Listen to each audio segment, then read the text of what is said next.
Hi everyone, it's me, and I am actually traveling currently, but I wanted to something popped into my head while I was driving, and I will be putting my glasses back on, so sorry about that.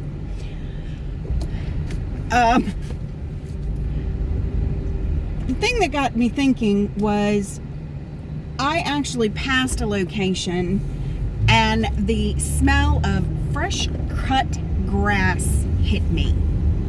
Now, I don't know about you, it's a weird thing, but I love the smell of fresh cut grass. It always takes me back to my childhood where, there was nothing impeding anything I did. Everything was new and fresh. And so when you write, you want to bring out those feelings and those emotions of your reader. You want them to connect. So when you're writing, you think about what the emotion it's bringing out in you. Because you have to be connected to what you're writing in order to connect with the reader at the same time. And that's a lot. It really is.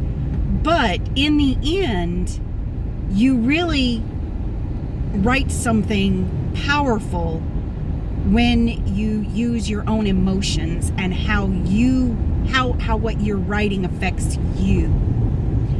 Now, I'm pretty sure every writer has emotions in what they're writing, or a connection of some sort. Even historical writers, but when you're writing fiction, it's a made-up story, but at the same time, you still have that connection to what you're writing. I have actually realized in talking to people that, and listening to what they say to me about what they read in my books, is there's more of me in my books than I even realized in a lot of different ways.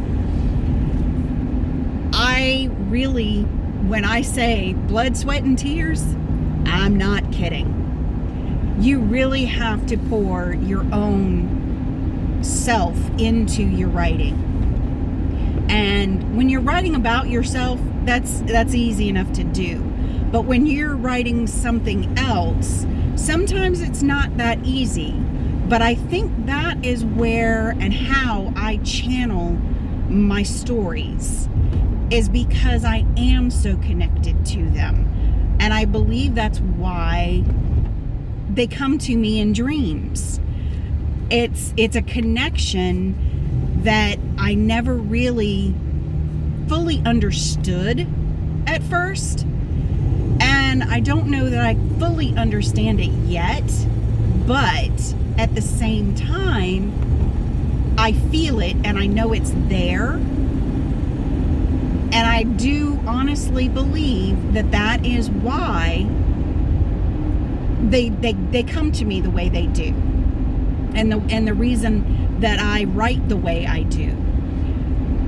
Whereas, when I was trying to write about myself, there wasn't the same connection. And I think it's because I wasn't allowing the story its own right. I was trying to tell it in my own way and not listening to what it was telling me. And so later on, I may step back into that particular story, but for now, it's setting aside, and it's going to stay that way until I know that I can fully allow the story to tell itself. And I think in most cases, that's what writers need to do. They need to let the story tell itself, because it has a life of its own. That's the whole point of it, because it takes from your knowledge, your experience, your emotions, in order for that story to come alive. And that's why I'm saying you have to use your own senses, your own emotions, your own tastes, touches, anything that triggers an emotion for you.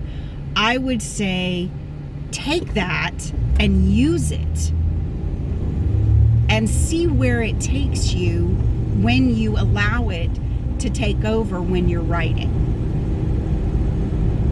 The more connected you are to what you're writing, the easier it comes. The easier it is to formulate the ideas, because the story is doing it for you.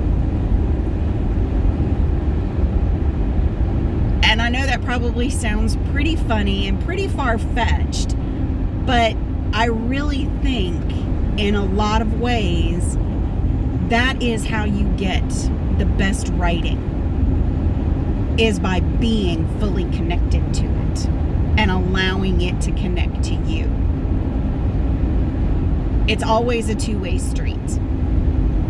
So keep that in mind the next time you sit down to write something.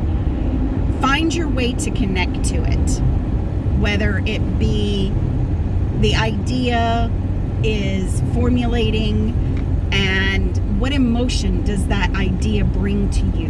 What does it trigger in you? And see where it goes from there. All right? Happy reading, guys. Bye.